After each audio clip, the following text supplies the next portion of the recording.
Shalom, senang sekali boleh kembali menyapa sahabat-sahabat sekalian dalam program pendalaman Alkitab melalui pelajaran Sekolah Sabat bersama dengan kami Cornelius Media. Kita sudah tiba di pelajaran yang ke-6 dengan tema Kasih Allah yang penuh keadilan. Kami tetap menganjurkan bahwa kita mempersiapkan diri dengan telah mempelajari pelajaran Sekolah Sabat di tempat kita masing-masing. Saya Pendeta Edward Taliwongso bersama dengan Pendeta Felix Gosal dan Pendeta Widodo Purwanto. Sebelum kita akan masuk, mari kita meminta kuasa Roh Suci dengan berdoa. Bapa yang penuh kasih, Allah yang penuh kebaikan dan kemurahan, kami rindu untuk belajar tentang kasih dan keadilan-Mu. Tolonglah kami yang cemar, lemah, dan terbatas ini dalam mencoba untuk memahami karakter Allah. Oleh pertolongan kuasa-Mu, kami dimampukan untuk memahaminya. Di dalam nama Yesus Kristus kami sudah berdoa. Amin. Kami ingatkan ada 4 bagian dari program ini. Yang pertama kita melihat dasar Alkitabiah, pelajaran sepanjang pekan ini. Yang kedua kita mencoba menggali makna dari ayat inti. Yang ketiga pertanyaan yang muncul dari pelajaran hari per hari. Dan di bagian akhir kita tiba kepada aplikasi. Mari kita lihat dasar Alkitabiah.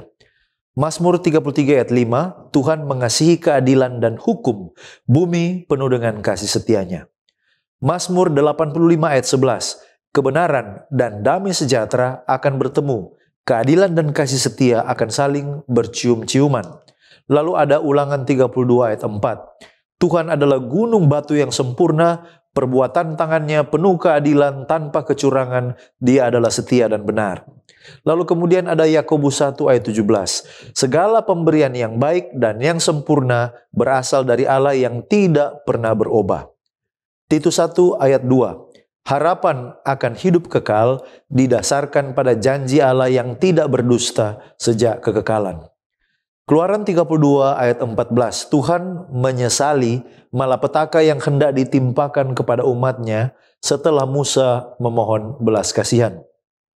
Lalu ada Matius 5 ayat 43 sampai 44. Yesus mengajarkan kasih kepada musuh, meneladani kasih sempurna Bapa di sorga yang memberi kebaikan kepada semua orang. Selanjutnya kita melihat pengertian judul Kasih Allah yang penuh keadilan. Nah, dalam konteks pelajaran Sekolah Sabat ini, apa yang dimaksud kasih Allah dan apa arti keadilan Allah? Yang pertama, kasih Allah ini adalah ekspresi dari karakternya yang penuh dengan belas kasihan, kesetiaan, kesabaran terhadap manusia. Kasih Allah tidak hanya memberi, tetapi juga menuntun manusia kepada kebenaran dan kehidupan yang lebih baik. Kasih ini terlihat dalam anugerah keselamatan yang diberikan melalui Yesus Kristus. Sementara keadilan Allah ada di sisi yang lain. Ini adalah dasar pemerintahannya yang memastikan bahwa segala sesuatu berjalan dalam kebenaran. Keadilan Tuhan bukan hanya tentang penghukuman terhadap dosa, tetapi juga tentang pemulihan, tentang keseimbangan. Keadilan ini tidak sewenang-wenang, melainkan didasarkan pada ketetapan moral yang tidak berubah. Nah, dalam pelajaran pekan ini ditekankan bahwa kasih dan keadilan tidak dapat dipisahkan. Ellen White dalam Amazing Grace halaman 74 alinea yang ketiga mengomentari kasih dan keadilan ini. Dia katakan, sudah menjadi tujuan iblis untuk memisahkan belas kasihan dari kebenaran dan keadilan. Ia berusaha untuk membuktikan bahwa kebenaran hukum Allah adalah musuh bagi perdamaian. Tetapi Kristus menunjukkan bahwa dalam rencana Allah, keduanya tidak terpisahkan. Yang satu tidak dapat hidup tanpa yang lain. Belas kasihan dan kebenaran bertemu bersama-sama, keadilan dan damai sejahtera saling berciuman. Apa pengertian kasih Allah yang penuh keadilan? Lalu contoh konkretnya. Nah, kasih Allah yang penuh keadilan berarti bahwa kasih-Nya tidak sekedar membiarkan manusia melakukan apa yang mereka inginkan tanpa konsekuensi. Tetapi kasih itu juga bertindak dalam keadilan untuk mendisiplin, membimbing, dan memberikan ganjaran yang setimpal. Mari kita lihat contoh konkret. Yang pertama adalah salib Kristus. Salib itu adalah puncak dari kasih dan keadilan Allah. Dalam kasih-Nya, Allah ingin menyelamatkan manusia dari dosa. Tetapi juga dalam keadilannya, dosa harus dihukum. Kristus menanggung hukuman dosa sehingga saudara dan saya dapat menerima kasih karunia. Dan contoh yang kedua adalah mengenai kehancuran Niniwe yang ditangguhkan. Terdapat dalam Yunus 3 dan 4. Kita tahu bahwa Allah telah mengumumkan penghakiman bagi Niniwe. Tetapi ketika mereka bertobat, Allah mengubah tindakannya. Ini menunjukkan bahwa keadilan Allah itu memperhitungkan pertobatan manusia. Bagaimana kita dapat mengukur kasih Allah yang penuh keadilan? Bukankah manusia itu kita menerima saja dan kita tidak dapat menyangga meskipun sesungguhnya nampak ada ketidakadilan, seperti contohnya banyak orang yang tidak percaya dan bukan pengikut Yesus, tetapi kelihatannya hidup mereka lebih baik daripada mereka yang mengikut dan percaya Yesus. Bagaimana kita menanggapi yang sepertinya ketidakadilan ini? Nah, saudaraku, secara manusiawi kita sering mengukur kasih dan keadilan Allah dari perspektif keberhasilan duniawi. Contohnya, kesehatan, kekayaan, dan kenyamanan hidup. Tetapi kitab suci mengajarkan bahwa kasih dan keadilan Allah tidak selalu terlihat di dalam parameter duniawi. Ada beberapa hal yang perlu kita pahami. Yang pertama, kasih dan keadilan Allah tidak selalu diukur dengan keberhasilan duniawi. Contohnya dalam Mazmur 73, pemazmur mengalami kebingungan karena melihat orang fasik hidup makmur, tetapi pada akhirnya kalau kita baca pasal ini, akhirnya dia menyadari bahwa keadilan Allah terlaksana dalam jangka panjang, bukan yang sementara. Yang kedua, Allah itu selalu melihat dari perspektif kekekalan.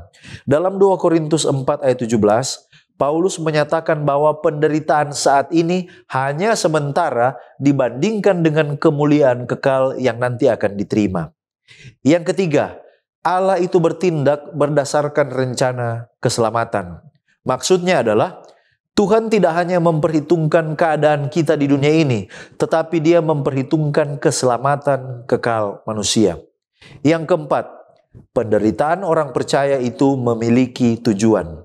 Ujian, penderitaan seringkali ini menjadi sarana untuk membentuk karakter dan membawa kita lebih dekat kepada Allah sesuai dengan Roma 5 ayat 3-5 dan Yakobus 1 ayat 2-4.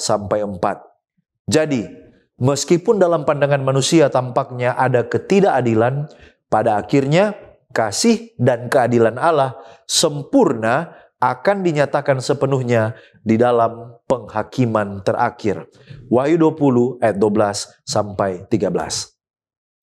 Baik, kita datang pada pengertian ayat inti kita. Ayat inti kita terdapat di dalam Yeremia pasal 9 ayat 24. Di sana dikatakan, tetapi siapa yang mau bermegah, baiklah bermegah karena yang berikut, bahwa ia memahami dan mengenal aku, bahwa akulah Tuhan yang menunjukkan kasih setia, keadilan, dan kebenaran di bumi. Sungguh, semuanya itu kusukai, demikianlah firman Tuhan. Baik saudara, mari kita lihat apa konteks Yeremia pasal 9, kepada siapa ditujukan, serta dalam situasi dan kondisi apa pada saat itu. Nah saudara, Yeremia pasal 9 ini ditujukan kepada bangsa Yahudi atau bangsa Yehuda pada masa-masa menjelang pembuangan ke Babylon, yaitu sekitar tahun 627 sampai tahun 586 sebelum Masehi. Di mana situasi dan kondisi pada saat itu dapat dijelaskan dalam 4 hal. Yang pertama, bangsa saat itu sedang dalam kondisi kemerosotan moral dan rohani yang sangat parah. Kemudian yang kedua, pemimpin, demikian juga nabi palsu, mereka menyesatkan bangsa ini. Kemudian yang ketiga, ada penyembahan berhala yang merajalela. Dan yang keempat, situasi saat itu terjadi ketidakadilan sosial yang meningkat di mana-mana. Sehubungan dengan ini, Prophets and Kings halaman 420 mengatakan, dengan hati yang sedih, Yeremia menyaksikan kemurtadan yang terus-menerus dari bangsanya. Pekabaran-pekabaran yang Allah berikan kepadanya untuk disampaikan sering ditolak dan diejek. Nah, mari kita lanjut. Apa pengertian memahami dan mengenal aku dan bagaimana caranya? Nah, saudara, frase memahami dan mengenal Allah memiliki makna yang dalam. Yang pertama, frase memahami dan mengenal Allah ini bukan sekedar pengetahuan intelektual, tetapi ini adalah pengalaman pribadi dengan Allah. Kemudian yang kedua, memahami dan mengenal Allah di sini adalah sesuatu yang mencakup hubungan intim dan personal. Kemudian yang ketiga, ini melibatkan ketaatan dan penyerahan diri. Francis Nichol di dalam Seventh-day Adventist Bible Commentary jilid 4 halaman 398 mengatakan, manusia harus melayani Tuhan dengan segenap pikiran. Namun, mengenal Allah lebih dari sekedar pemahaman teoris atau teoritis. Ini adalah sebuah pengetahuan yang bersifat eksperimental. Pengetahuan yang bersifat praktis. Pengetahuan ini memanifestasikan dirinya dalam berjalan di dalam jalan-jalan Allah. Nah, lalu bagaimana cara kita mencapainya? Saudara, ada beberapa poin. Yang pertama, memahami mengenal Allah dapat kita capai dengan belajar firman Tuhan dengan konsisten. Kemudian yang kedua, meditasi dan doa pribadi. Yang ketiga, penerapan kebenaran dalam kehidupan sehari-hari kita. Dan yang keempat, penyerahan diri sepenuhnya kepada Tuhan. Nah, saudaraku, sesuai dengan apa yang telah kita lihat ini, Renubuat di dalam Steps to Christ halaman 11 mengatakan, mengenal Allah berarti lebih dari sekedar mengakui keberadaannya. Itu berarti masuk dalam persekutuan dengannya sebagai Bapa kita dan hidup dalam terang kasih-Nya. Nah, mari kita lanjut. Kalau begitu, apa arti dan bentuk akulah Tuhan yang kasih setia, keadilan, dan kebenaran di bumi? Dan bagaimana kita bisa merasakan itu pada saat kita berada di bumi? Nah, mari kita lihat yang pertama ada kasih setia. Apa arti dari kasih setia ini? Nah, kasih setia ini datang dari kata hesed atau chesed yang memiliki makna itu adalah kesetiaan Allah yang tidak berubah. Itu juga komitmen perjanjian yang teguh. Dan itu juga adalah belas kasihan yang tak berkesudahan. Jadi secara umum kita dapat katakan hesed itu adalah kasih setia yang tidak berubah, komitmen perjanjian yang teguh, belas kasihan yang tak berkesudahan. Sedangkan keadilan itu adalah sebuah perlakuan yang adil terhadap semua orang. Itu adalah pembelaan terhadap yang tertindas, tetapi juga berkaitan dengan penghakiman yang benar. Dan yang terakhir, apa itu kebenaran? Kebenaran adalah integritas moral. Ini adalah sesuatu yang sesuai dengan standar karakter Allah, di mana di sana juga ada kejujuran dan keadilan. Nah, saudara, bagaimana kita di bumi bisa merasakannya? Ada beberapa hal. Yang pertama, melalui pengalaman pribadi. Kita bisa merasakan pemeliharaan Allah dalam hidup. Kita bisa melihat jawaban doa. Kemudian kita dapat merasakan tuntunan Roh Kudus dalam kehidupan kita. Kemudian yang kedua, kita bisa rasakan itu melalui komunitas orang percaya. Ada kasih persaudaraan di sana. Kemudian ada pelayanan sosial yang bisa kita lihat. Dan yang terakhir, itu bisa dirasakan melalui kesaksian alam. Yang pertama, kita dapat melihat keteraturan ciptaan. Yang kedua, kita dapat melihat keindahan ciptaan. Dan yang ketiga, kita dapat melihat pemeliharaan alam yang ada di sekitar kita. Ministry of Healing halaman 409 mengatakan, karakter Allah dinyatakan dalam kehidupan orang-orang yang mengenal Dia. Mereka akan mencerminkan kasih, keadilan, dan kebenarannya dalam hubungan mereka dengan sesama. Sekarang kita masuk pada pokok pembahasan kasih dan keadilan. Dalam konteks pelajaran hari Minggu, apa pengertian keadilan sejati? Keadilan sejati dalam konteks pelajaran hari Minggu adalah keadilan yang harus berjalan beriringan dengan kasih. Artinya keadilan yang hanya dapat diatur dan dijalankan dengan dan dalam prinsip kasih. Inilah yang dituntut Allah menurut Mika pasal 6 ayat yang ke-8. Hai manusia, telah diberitahukan kepadamu apa yang baik. Dan apakah yang dituntut Tuhan daripadamu selain berlaku adil, mencintai kesetiaan, dan hidup dengan rendah hati di hadapan Allahmu? Mengapa demikian?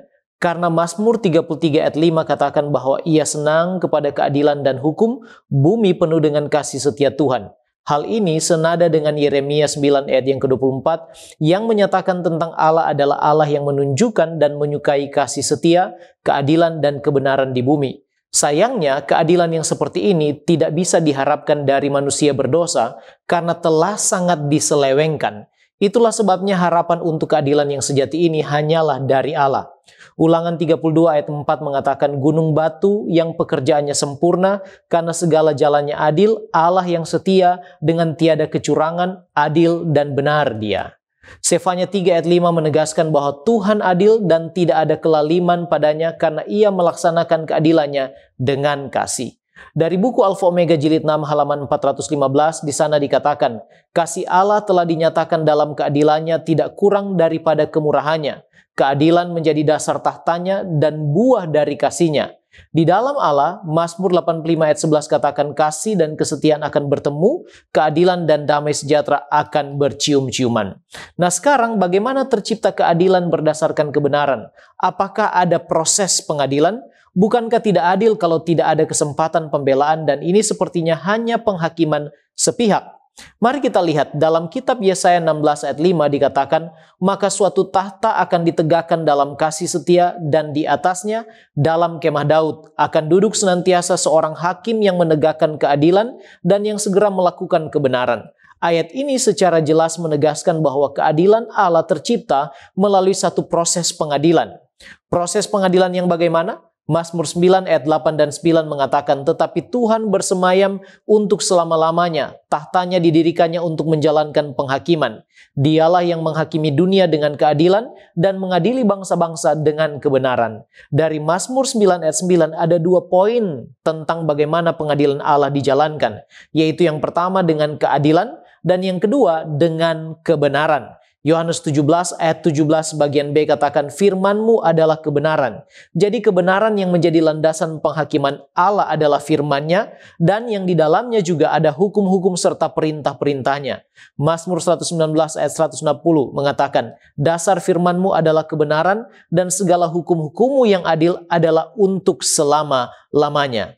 Menurut 1 Yohanes 3 ayat 4 bagian B, pelanggaran terhadap kebenaran atau firman atau juga hukum Allah adalah suatu dosa yang menurut Roma 6 ayat 23 upahnya adalah maut.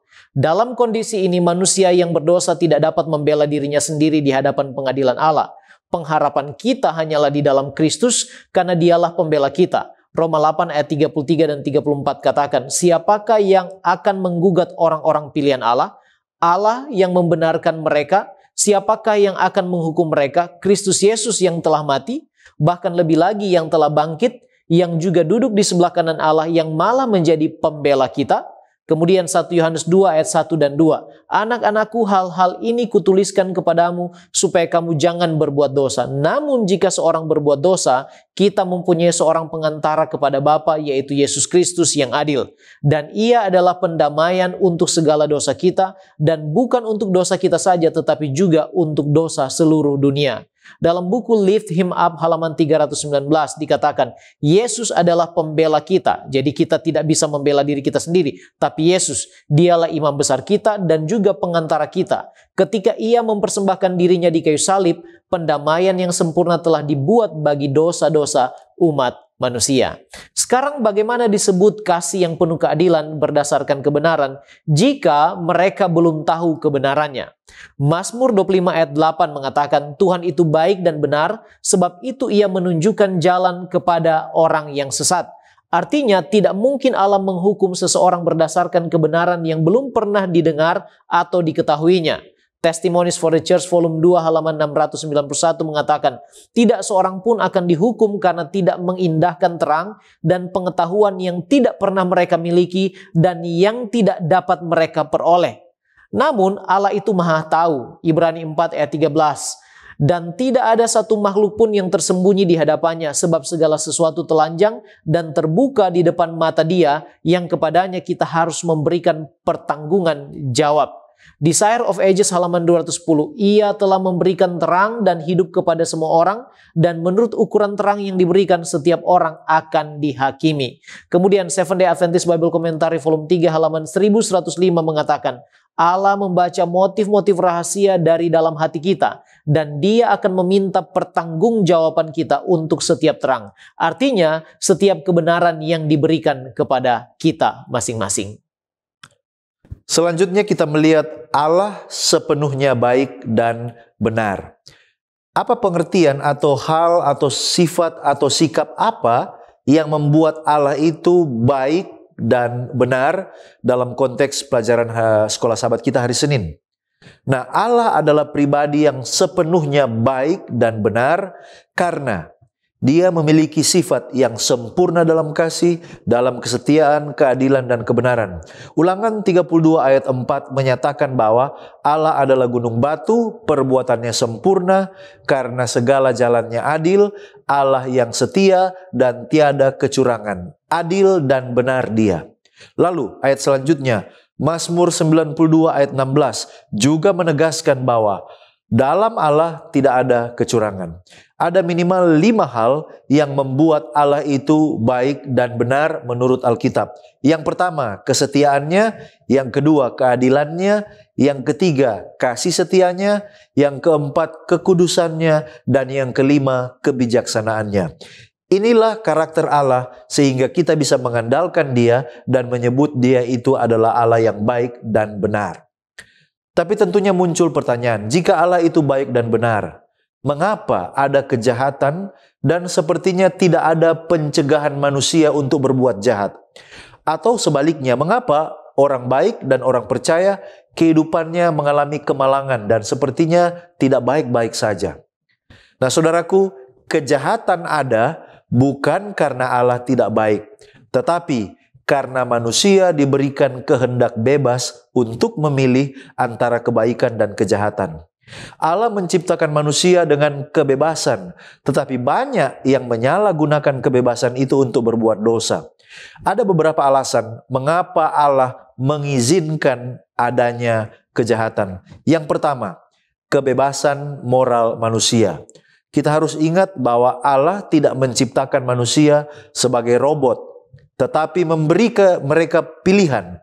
Kalau Allah mencegah semua kejahatan, manusia tidak lagi memiliki kebebasan sejati. Yang kedua, konsekuensi dari dosa. Dunia ini telah jatuh ke dalam dosa sejak kejatuhan manusia di Taman Eden. Sehingga penderitaan, ketidakadilan, kejahatan ini menjadi bagian dari dunia yang sudah rusak. Bahkan orang yang setia sekalipun dapat menjadi korban. Yang ketiga, tujuan untuk penyaringan iman. Maksudnya, orang percaya mengalami penderitaan bukan karena Allah tidak baik, tetapi untuk menyaring mereka, untuk mengkikis mereka, supaya mereka akan keluar seperti logam mulia di mana karakter mereka telah dimurnikan. Penderitaan dapat menjadi alat untuk menguatkan iman dan membentuk karakter seperti Kristus. Lalu yang terakhir, penghakiman terakhir. Ingat, kejahatan tidak akan dibiarkan selama-lamanya. Pada akhirnya Allah akan menghakimi dunia dengan adil pada waktunya.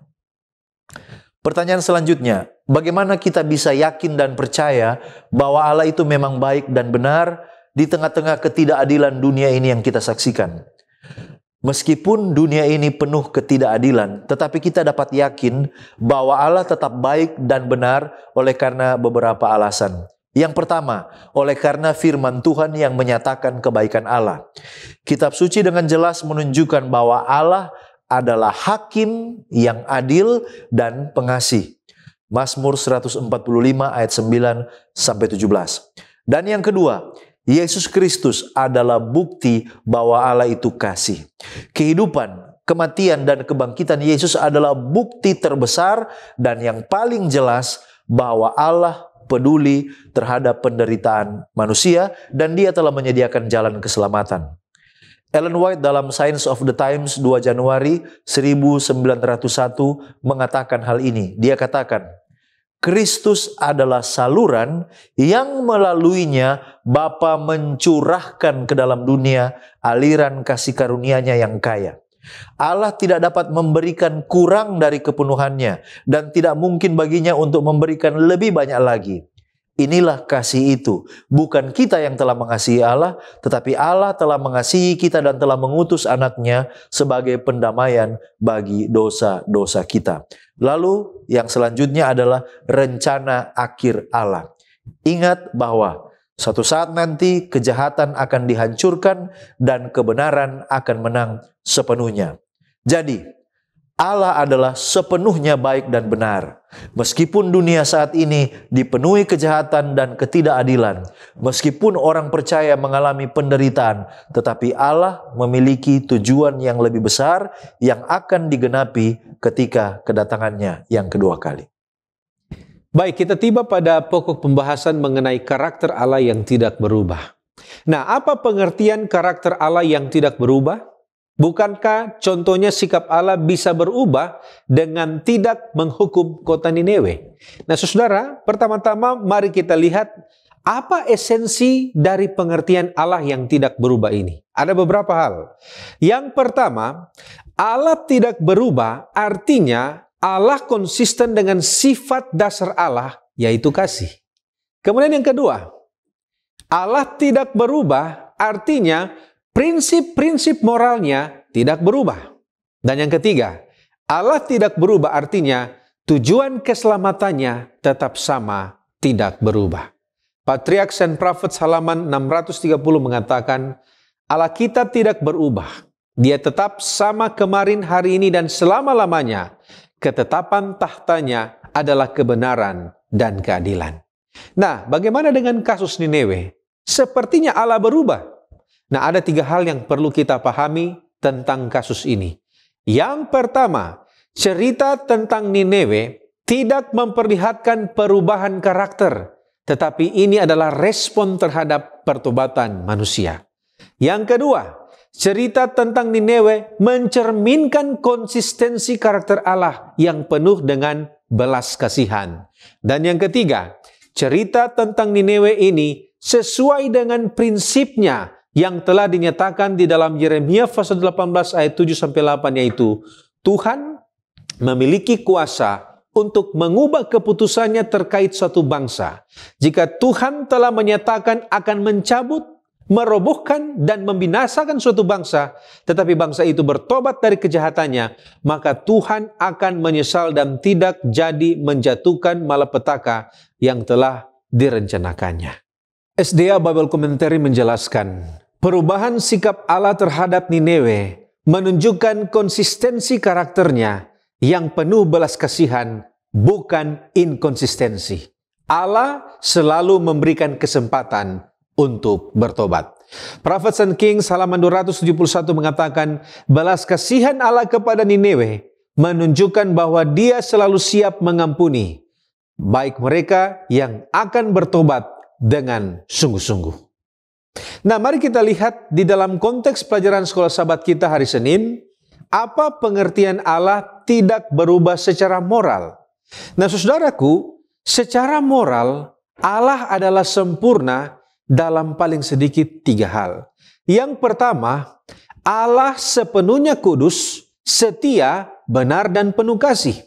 Yang kedua, tidak ada ketidakbenaran di dalam diri Allah. Mazmur pasal 92 ayat 15. Dan yang ketiga, tidak dapat digoda oleh kejahatan. Yakobus 1 ayat 13. Oleh karena itu, Allah secara konsisten tidak berubah karena selalu bertindak dalam kasih dan kebenaran. Nah, sehingga dapat dipahami jika Allah tidak berubah secara moral karena 3 hal. Yang pertama, oleh karena standar kebenaran Allah itu tetap. konsisten. Kemudian yang kedua, karena kebenciannya terhadap dosa juga konsisten. Dan yang ketiga, karena kasihnya kepada pendosa tidak berubah. Sesuai dengan ini, Great Controversy halaman 434 mengatakan, hukum moral Allah sama tidak berubah atau sama tidak berubah seperti tahtanya. Apa yang benar di suatu masa tetap benar di masa yang lain. Seventh-day Adventist Bible Commentary, volume 1 halaman 1118 mengatakan, ketidakberubahan moral Allah menjadi dasar kepastian dalam hubungan perjanjian dengan umatnya. Ini memberikan jaminan bahwa janji-janjinya dapat diandalkan. Ya, terima kasih pendeta. Sekarang kita pindah kepada pokok pembahasan Allah yang menyesal. Mengapa Allah menyesal? Contohnya, dia menyesal menciptakan manusia di dalam Kejadian 6 ayat 6 dan 7 dan kemudian membinasakan manusia. Penyesalan Allah yang dimaksud bukanlah seperti penyesalan manusia, seperti yang kita miliki. Contohnya dalam Kejadian 6 ayat 6 dan 7, Allah menyesal. Dan menurut Seventh-day Adventist Bible Commentary volume 1 halaman 253, sebenarnya adalah sebuah ungkapan yang mengacu pada rasa sakit dari kasih ilahi yang disebabkan oleh keberdosaan manusia karena mereka memilih jalan dosa, sesuatu yang menyakitkan hati Tuhan. Itulah sebabnya dikatakan hal itu memilukan hatinya. Nah, dalam Kejadian pasal 6, penyesalan Allah sepertinya menuntun Allah pada keputusan membinasakan manusia. Sebab dikatakan di ayat 7, berfirmanlah Tuhan, aku akan menghapuskan manusia yang telah kuciptakan itu dari muka bumi, baik manusia maupun hewan dan binatang-binatang melata dan burung-burung di udara, sebab aku menyesal bahwa aku telah menjadikan mereka. Tetapi sebenarnya Tuhan masih mau menyatakan kasih-Nya kepada mereka. Ia masih bermurah hati dengan memberikan kesempatan kepada mereka untuk bertobat dan selamat dari kebinasaan. Seventh-day Adventist Bible Commentary volume 1 halaman 252 mengatakan bahwa kepada mereka ditawarkan sebuah ketetapan belas kasihan dengan memberikan kepada mereka suatu jangka waktu yang panjang, tambahan belas kasihan, sebuah penangguhan hukuman selama 120 tahun. Tapi mereka menolak dan hanya Nuh beserta keluarganya yang selamat. Artinya Tuhan panjang sabar dan berkemurahan. Dalam konteks lain, Allah menyesal dan menghukum manusia kemudian tidak jadi menghukum. Mengapa Allah yang Maha Tahu tidak mengetahui bahwa akan ada pertobatan dan perubahan sehingga sepertinya di sana Allah terlalu tidak sabar? Yeremia 18 ayat 18 mengungkapkan penyesalan Allah atas penghukuman yang dirancangkannya. Hal yang sama juga diungkapkan dalam Keluaran 32 ayat 14. Dan menyesalah Tuhan karena malapetaka yang dirancangkannya atas umatnya. Penyesalan Allah ini menurut Seventh-day Adventist Bible Commentary volume 6 halaman 666 mengacu pada hati Allah yang tersentuh oleh pertobatan yang sungguh dari umatnya. Apakah Allah tidak mengetahui bahwa akan ada pertobatan dan perubahan sehingga sepertinya dia terlalu tergesa-gesa dan tidak sabar merancangkan penghukuman? Tentu Allah itu Maha Tahu. Tidak ada yang bisa membantah hal itu. Dia tahu akan ada pertobatan dan perubahan. Namun justru dalam hal inilah kita bisa melihat karakter Allah yang sebenarnya. Dalam penghakimannya, dia mengedepankan kasih dan kemurahan. Adalah maksudnya agar banyak yang berbalik dari kejahatan dan kemudian bertobat sehingga selamat. Dalam buku Thoughts from the Mount of Blessing halaman 22 dikatakan bahwa Allah berusaha untuk tidak menghukum, tetapi untuk menebus. Bahkan kemurkaan yang ia nyatakan melalui pemeliharaannya dimanifestasikan untuk keselamatan para pejuang yang bergumul dalam peperangan rohani. E.J. Wagoner dalam bukunya For Knowledge and for Ordination halaman 2 mengatakan, fakta bahwa Allah mengetahui kejahatan yang akan dilakukan manusia bahkan sebelum dunia dijadikan tidak membuatnya bertanggung jawab atas kejahatan itu. Sama halnya dengan fakta bahwa seseorang dapat melihat dengan teleskop apa yang dilakukan seseorang yang berada 10 mil jauhnya tidak membuatnya bertanggung jawab atas tindakan orang lain itu. Allah sejak awal telah memberikan peringatan kepada manusia terhadap dosa dan telah menyediakan bagi mereka semua sarana yang diperlukan untuk menghindarinya. Tetapi dia tidak dapat mencampuri hak dan kebebasan manusia untuk memilih tanpa merampas kedewasaannya dan membuatnya sama seperti tongkat saja. Sekarang bagaimana kita dapat membuat Allah menyesal supaya kita luput dari penghakiman Allah nantinya? kita bisa membuat Allah menyesal dalam tanda kutip melalui penyesalan dan pertobatan yang sejati. Sebenarnya sejalan dengan bilangan 23 ayat 19, 1 Samuel 15 ayat 29 mengatakan bahwa lagi Sang Mulia dari Israel tidak berdusta dan ia tidak tahu menyesal, sebab ia bukan manusia yang harus menyesal. Namun Yoel 2 ayat 13 mengatakan, koyakanlah hatimu dan jangan pakaianmu. Berbaliklah kepada Tuhan Allahmu, sebab ia pengasih dan penyayang, panjang sabar dan berlimpah kasih setia, dan ia menyesal karena hukumannya.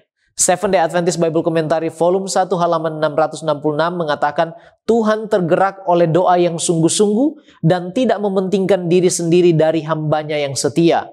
Ketika orang-orang berdosa meninggalkan dosa mereka dan berbalik kepadanya, ketika anak-anaknya memohon belas kasihan dan pengampunan kepadanya, maka dalam tanda kutip dia menyesal. Ia berubah dari murka menjadi belas kasihan, dari penghakiman menjadi pengampunan yang penuh dengan rahmat.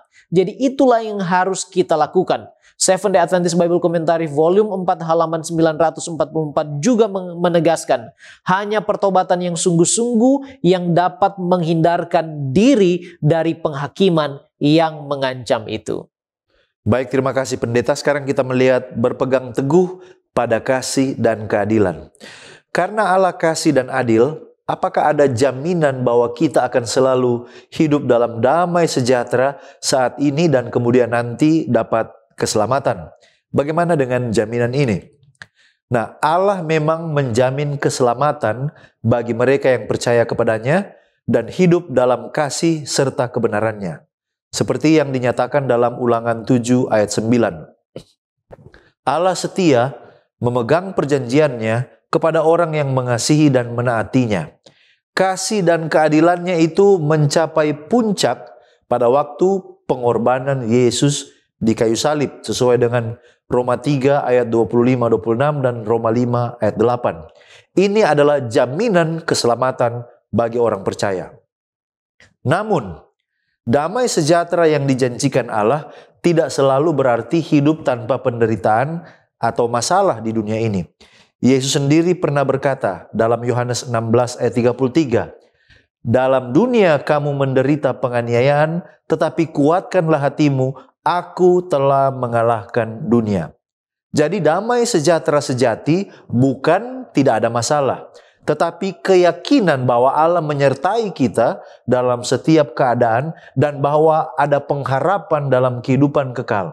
Mazmur 100 ayat 5 mengatakan bahwa kasih setia dan keadilan Allah berlangsung selamanya. Janji keselamatannya itu adalah pasti bagi mereka yang berpegang teguh padanya. Apakah kasih dan keadilan Allah itu berlaku bagi semua orang? Apakah itu juga termasuk bagi orang yang tidak percaya dan bukan pengikut Yesus? Jawabannya adalah ya. Kasih dan keadilan Allah berlaku bagi semua orang, bahkan bagi mereka yang belum percaya kepada Yesus. Contohnya Matius 5 ayat 43-48 mengajarkan bahwa Allah memberikan matahari dan hujan kepada orang baik maupun orang jahat. Ini menunjukkan bahwa kasih dan kemurahan Allah diberikan kepada semua manusia tanpa memandang status rohani mereka. Mengomentari hal ini, Ellen White dalam buku Mount of Blessing halaman 76 mengatakan, Yesus telah menjelaskan kepada para pendengarnya tentang belas kasihan dan kasih Allah yang tidak pernah berakhir. Dan karena itu ia mengajak mereka untuk menjadi sempurna. Karena Bapa Surgawi Anda baik terhadap orang yang tidak tahu berterima kasih dan terhadap orang yang jahat. Lukas 6 ayat 35. Dan karena dia telah merunduk untuk mengangkat Anda, oleh karena itu kata Yesus, Anda dapat menjadi serupa dengan dia dalam hal karakter dan berdiri tanpa celah di hadapan manusia dan para malaikat. Tetapi harus kita ingat, keadilan Allah juga berarti bahwa setiap orang akan menerima akibat dari pilihan mereka. Roma 2 ayat 5. Ini menegaskan bahwa Allah akan menghakimi dengan adil berdasarkan perbuatan setiap orang. Bagi mereka yang terus-menerus menolak kasih-Nya, keadilan Allah akan tetap berlaku, baik dalam kehidupan ini maupun dalam penghakiman akhir. Jadi, kasih Allah memang universal untuk semua orang, tetapi keselamatan hanya diberikan kepada mereka yang menerima Yesus sebagai Tuhan dan Juru Selamat mereka. Baik, kita tiba pada pendalaman. Nah, apa sifat-sifat Allah yang digambarkan dalam pelajaran hari Jumat yang menunjukkan kemuliaannya? Nah, saudaraku, dalam pelajaran hari Jumat kita dapat melihat sifat-sifat Allah yang menggambarkan kemuliaannya. Di antaranya ada beberapa poin. Yang pertama adalah Allah itu penuh belas kasihan dan pengasih. Kemudian yang kedua, panjang sabar. Kemudian yang ketiga, berlimpah dalam kebaikan dan kebenaran. Kemudian yang keempat, memelihara kasih setia kepada beribu-ribu orang. Yang kelima, mengampuni kesalahan pelanggaran dan juga dosa. Yang keenam, lambat untuk marah. Yang ketujuh, kaya akan kasih setia. Dan yang kedelapan, berkenan dalam kasih setia. Dan dari daftar di atas kita dapat simpulkan jika Allah bukanlah Allah yang keras dan tidak pengampun. Kemudian yang kedua, Allah bukanlah hakim yang kejam. Yang ketiga, Allah bukanlah penuntut yang menuntut. Dan yang keempat, Allah bukanlah pengawas yang cemburu mencari kesalahan. Nah, kalau begitu, bagaimana kita hidup sama seperti sifat Allah pada saat kita ada di atas dunia ini? Nah, saudara, ada beberapa hal yang bisa kita hidupkan itu di dalam kehidupan kita saat ini. Yang pertama, itu bisa dihidupkan melalui kasih dan belas kasihan. Bagaimana caranya kita mengampuni orang yang bersalah kepada kita? Bagaimana caranya kita menunjukkan kesabaran dalam menghadapi kesulitan? Dan kemudian bagaimana kita memberikan kesempatan kedua kepada orang lain? Ini adalah cara bagi kita untuk menghidupkan karakter Allah atau sifat Allah di dalam kehidupan kita. Ministry of Healing halaman 457 mengatakan, ketika kita mengenal Allah sebagaimana kita seharusnya, maka hidup kita akan menjadi kehidupan penyerahan diri yang terus-menerus. Melalui penghargaan akan sifat Kristus, melalui persekutuan dengan Allah, dosa akan menjadi kebencian bagi kita. Kemudian yang kedua, bagaimana caranya kita dapat menghidupkan karakter ini dalam kehidupan kita, yaitu melalui keadilan dan kebenaran. Ada beberapa hal. Yang pertama, kita bisa lakukan semua orang dengan adil. Itu adalah bagian dari sifat Allah. Kemudian yang kedua adalah membela mereka yang lemah dan tertindas. Dan yang ketiga, kita bisa menjunjung tinggi kebenaran dalam setiap situasi yang kita hadapi.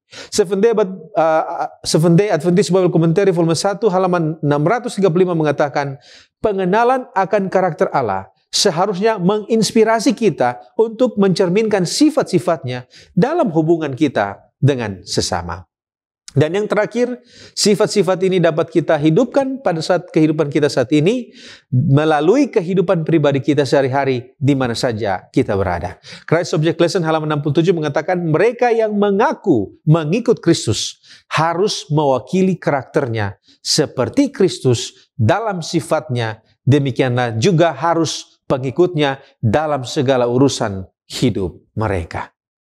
Sebagai penutup dan aplikasi dari apa yang kita pelajari dan diskusikan bersama, bagaimana kita merasakan bahwa Allah kasih dan adil dalam kehidupan kita orang percaya. Roma 6 ayat 23, sebab upah dosa ialah maut, tetapi karunia Allah ialah hidup yang kekal dalam Kristus Yesus Tuhan kita. Kita menyadari bahwa kita manusia yang berdosa.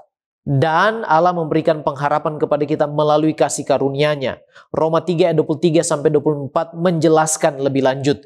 Karena semua orang telah berbuat dosa dan telah kehilangan kemuliaan Allah. Dan oleh kasih karunia telah dibenarkan dengan cuma-cuma karena penebusan dalam Kristus Yesus.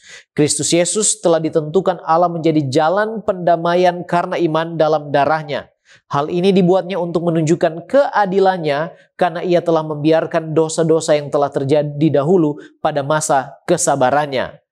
Maksudnya ialah untuk menunjukkan keadilannya pada masa ini supaya nyata bahwa ia benar dan juga membenarkan orang yang percaya kepada Yesus. Jadi kita bisa merasakan bahwa Allah itu kasih dan adil hanya dalam konteks pengorbanan Kristus. Dalam buku The Desire of Ages halaman 672, di sana dikatakan bahwa melalui pengorbanannya di salib, ungkapan dalam Mazmur 85 ayat 11, Kasih dan kesetiaan akan bertemu, keadilan dan damai sejahtera akan bercium-ciuman digenapi.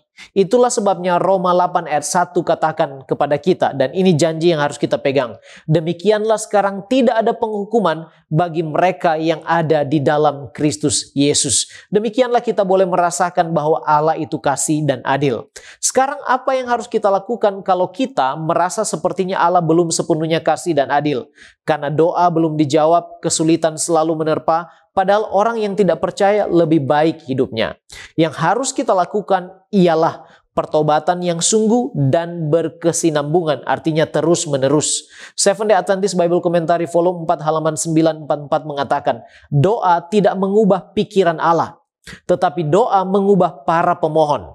Ketika syarat-syarat doa dijawab terpenuhi, Allah dapat melimpahkan berkat yang melimpah.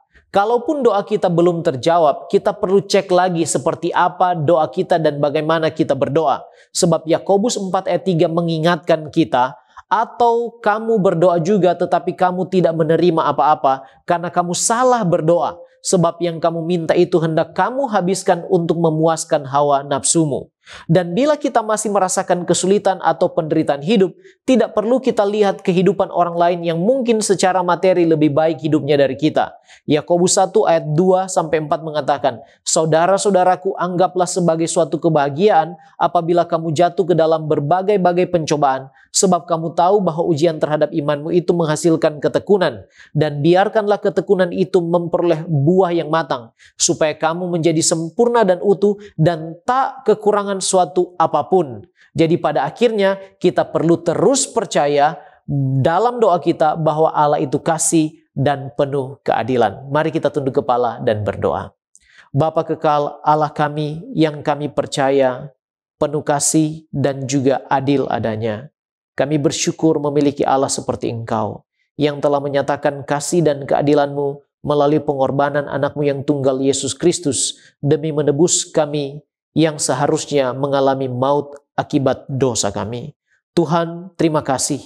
Pengorbanan-Mu membawa pengharapan yang hidup dalam kehidupan kami, supaya kami hidup dengan damai sejahtera yang melampaui segala akal yang berasal daripada-Mu.